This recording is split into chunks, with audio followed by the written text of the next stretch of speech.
O vento do fim do inverno cortava a pele como uma lâmina de gelo, varrendo o vale isolado do Arizona com uma fúria impiedosa. Para Elias Thorne, um fazendeiro solitário cuja alma era tão árida quanto a terra que trabalhava, o uivo do vento era apenas um eco do silêncio que carregava no peito. As cicatrizes em seu coração, deixadas pela perda trágica da sua esposa e do seu filho pequeno, eram mais profundas do que qualquer sulco que o seu arado pudesse cavar. Ele vivia afastado do mundo, um espectro assombrado por memórias, sustentado apenas pela rotina dura do amanhecer ao anoitecer. Naquela noite, enquanto verificava as cercas que rangiam sob a pressão da ventania, os seus olhos cansados distinguiram uma forma escura caída junto a um dos postes de madeira. A princípio, pensou ser um animal perdido, mas uma intuição sombria o fez aproximar-se.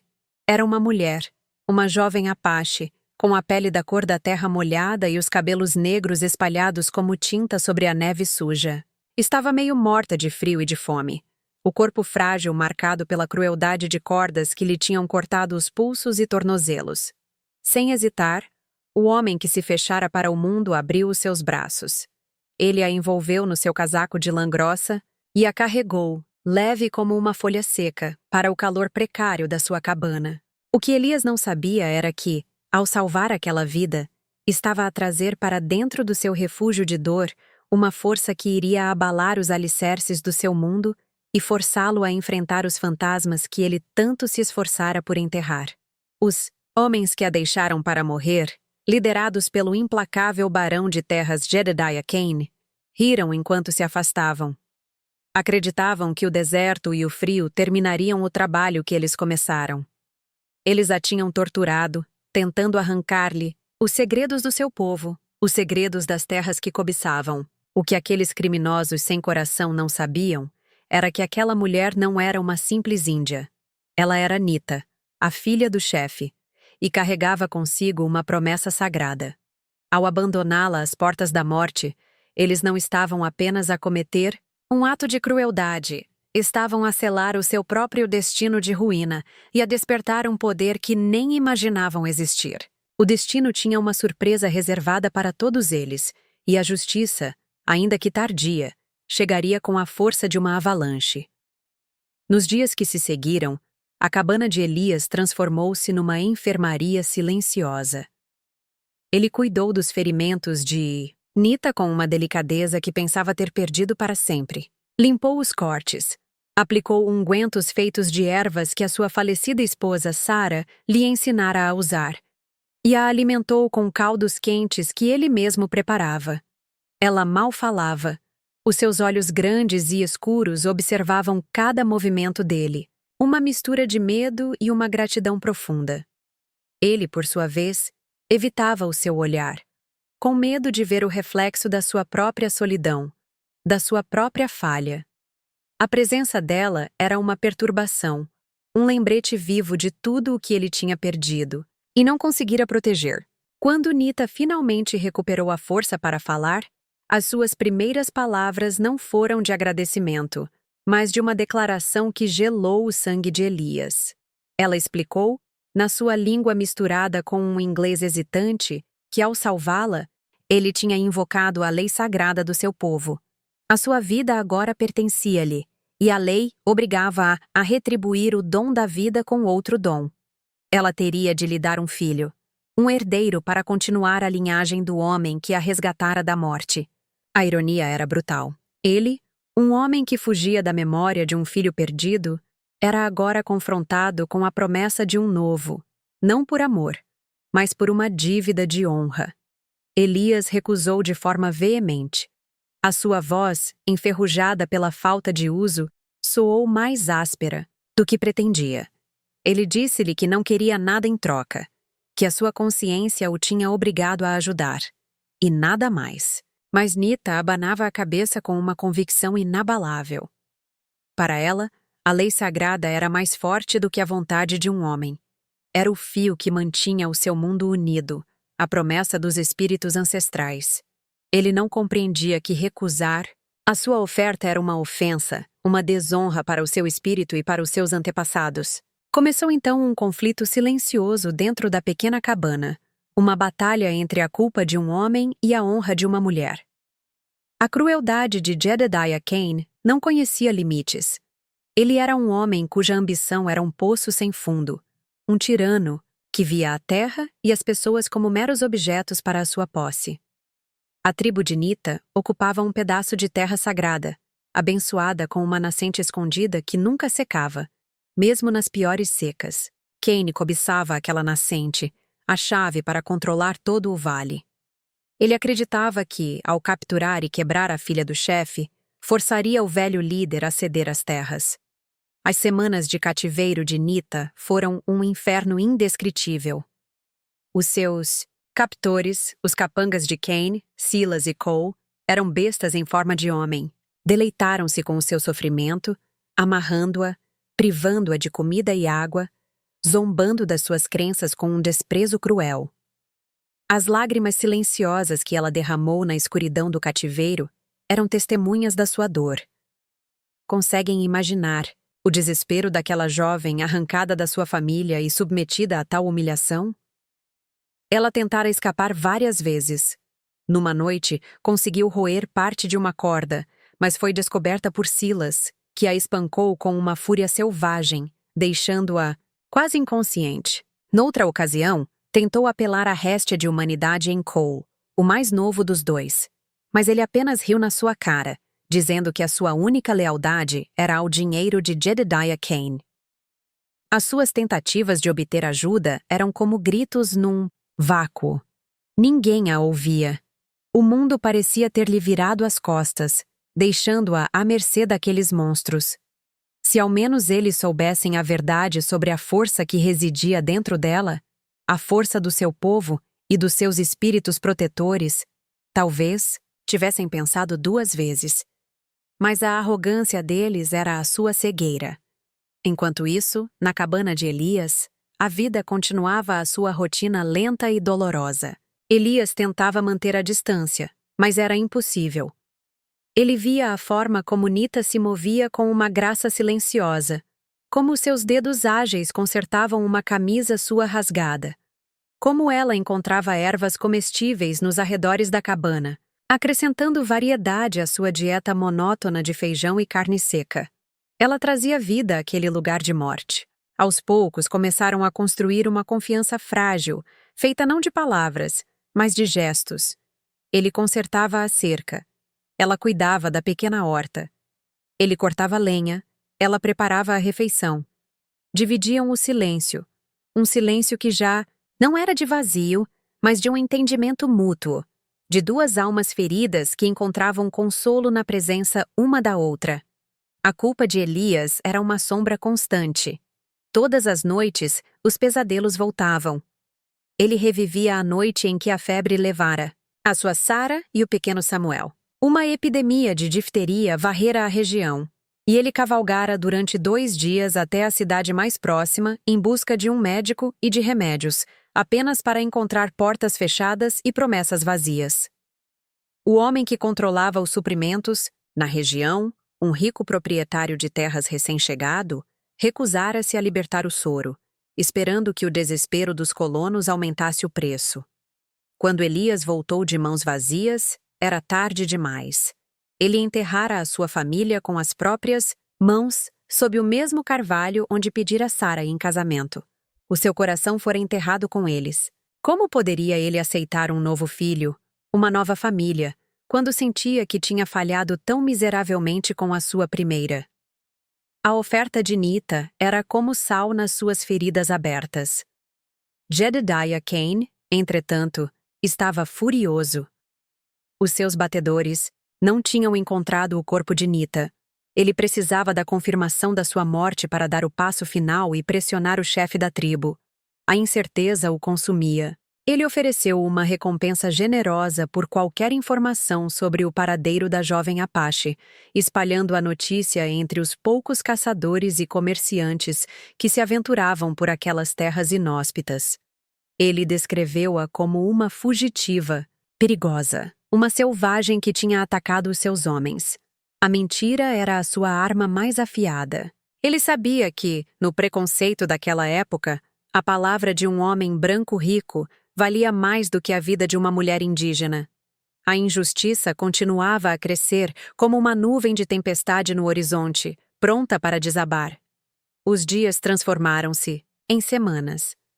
A primavera começou a derreter a neve, trazendo consigo os primeiros sinais de vida nova. E com a vida nova, o perigo aproximava-se. Um dia, um comerciante itinerante chamado Bart, um homem com olhos curiosos e uma língua comprida, parou na fazenda de Elias para descansar o seu cavalo. Elias ficou tenso, escondendo Nita no pequeno celeiro.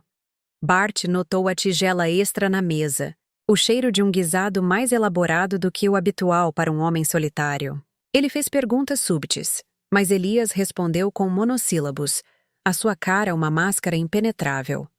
Bart partiu, mas a semente da suspeita estava plantada. Ele era um homem que vendia informações tanto quanto vendia mercadorias, e Jedediah Kane era o seu melhor cliente. Se ao menos Elias soubesse que aquele encontro casual seria o catalisador da tragédia que se aproximava. Nita, por sua vez, começava a ver para além da dor de Elias. Ela via a bondade nos seus olhos, a gentileza nas suas mãos calejadas. Ela não entendia a sua recusa, mas respeitava a sua dor. Um dia, enquanto limpava um velho baú de madeira a pedido dele, encontrou um pequeno medalhão de prata. Com cuidado, ela abriu-o. Dentro havia um retrato em miniatura de uma mulher sorridente com um bebê nos braços. Eram Sara e Samuel. Quando ela mostrou o medalhão a Elias, as barreiras que ele construíra à volta do seu coração desmoronaram-se. Pela primeira vez, ele falou sobre eles, a sua voz embargada pela emoção. Contou-lhe a história da sua felicidade, da sua esperança e da sua perda devastadora. Contou-lhe sobre o homem ganancioso que controlava os remédios e que os deixara morrer. As lágrimas rolaram pelo rosto dele, lágrimas que ele segurara durante anos.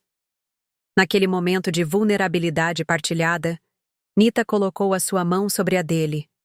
Não era uma exigência da lei sagrada, mas um gesto de puro conforto humano. O vínculo entre eles aprofundou-se, transformando-se em algo que nenhum dos dois esperava. O que eles não sabiam era que o mundo exterior estava prestes a invadir o seu frágil santuário. As palavras do comerciante Bart chegaram aos ouvidos de Jedediah Kane como música. Um homem solitário, um recluso conhecido por não querer contato com ninguém, de repente tinha companhia secreta, uma mulher que ele escondia. Kane juntou as peças. Não podia ser uma coincidência. A fúria apoderou-se dele. Ele reuniu Silas e Cole, e mais alguns dos seus homens mais cruéis. Desta vez, não haveria erros. Ele iria à fazenda de Elias, recuperaria a rapariga e queimaria aquele lugar até as cinzas como um exemplo para quem quer que ousasse desafiá-lo. A sua crueldade estava prestes a atingir o seu clímax, mas o karma nunca esquece, e o seu dia de ajuste de contas estava mais próximo do que ele imaginava. Numa tarde tranquila, quando o sol começava a descer no horizonte, pintando o céu com tons de laranja e roxo, eles chegaram. A visão dos cavaleiros a aproximarem-se foi como um pesadelo a tornar-se realidade. Elias empurrou Nita para dentro da cabana, pegou na sua velha espingarda e ficou à porta, o seu corpo tenso como uma corda de aço. Jedediah Kane desmontou com um sorriso arrogante nos lábios. Ele olhou para Elias com desprezo, vendo apenas um pobre fazendeiro a tentar proteger algo que não lhe pertencia. A sua voz era um chicote. Ele exigiu que Elias entregasse a selvagem que estava a lhe esconder. Elias recusou. A sua voz era calma, mas firme. Ele disse que não havia nenhuma fugitiva ali, apenas uma mulher inocente. A mentira enfureceu Kane. Ele deu um sinal e os seus homens começaram a avançar, as suas intenções violentas claras nos seus rostos. Silas e Cole riram-se, ansiosos por pôr as mãos em Nita novamente e em Elias por se ter metido no caminho deles. Foi então que Nita saiu da cabana, ficando ao lado de Elias. Ela não iria esconder-se. Ela não iria deixá-lo lutar sozinho. O seu rosto estava sereno, mas os seus olhos ardiam com uma intensidade feroz. Cain olhou para ela, e o seu sorriso alargou-se. A sua presa estava finalmente encurralada. Ele começou a zombar deles, a descrever em detalhes o que faria com ela e com a sua tribo assim que a levasse. Gabou-se do seu poder, da sua riqueza, da sua capacidade de esmagar qualquer um que se opusesse a ele. Foi então que Nita notou algo. Não era uma cicatriz ou uma marca, mas sim um anel de sinete que Cain usava no dedo mindinho, um anel com um brasão de um falcão a agarrar uma serpente. Os seus olhos arregalaram-se, não de medo, mas de reconhecimento. O seu povo tinha uma longa memória. As histórias eram passadas de geração em geração. Ela conhecia aquele brasão. Pertencia à família do homem que, anos antes, comprara todas as terras a leste do rio, o homem ganancioso que controlava as rotas comerciais e os suprimentos, o homem que, durante a terrível epidemia de difteria, se recusara a vender o soro, que poderia ter salvo tantas vidas, incluindo a de uma jovem mulher e do seu filho pequeno. Naquele momento, tudo mudou. A verdade explodiu na quietude da tarde com a força de um raio. Nita virou-se para Elias, a sua voz clara e forte, e falou.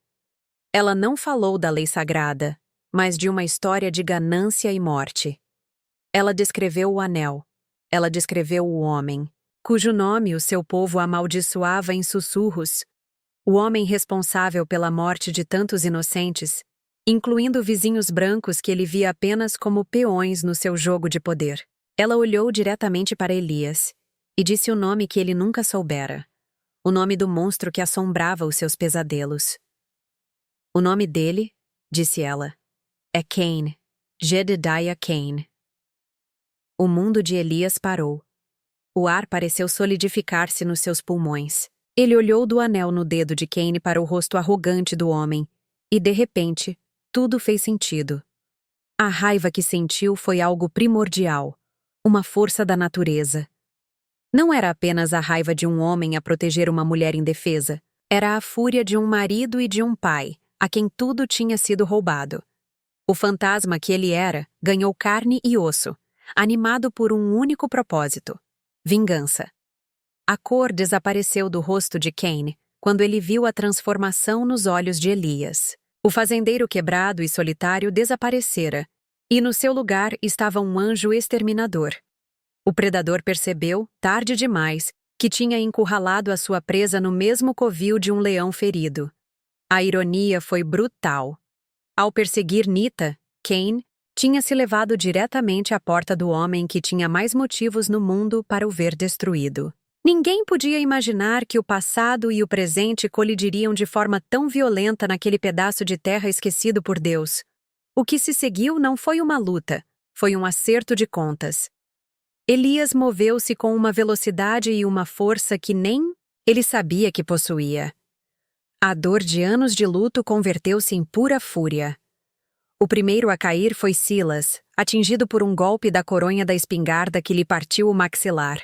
Cole sacou da sua pistola, mas Nita, rápida como um lince, atirou-lhe um punhado de terra aos olhos, cegando-o momentaneamente. Foi o suficiente para Elias o desarmar e o derrubar com um soco que o deixou inconsciente. Os outros capangas, vendo a fúria nos olhos de Elias e a ferocidade de Nita, hesitaram. Eles eram rúfias a soldo, não guerreiros dispostos a morrer pela ganância de outro homem. Cain, em pânico, tentou chegar ao seu cavalo, mas Elias foi mais rápido. Ele agarrou-o pelo colarinho e atirou-o ao chão. Pela primeira vez na sua vida, Jedediah Cain sentiu medo. Um medo abjeto e paralisante. Ele olhou para o rosto do homem, que tinha destruído, e viu o seu próprio fim.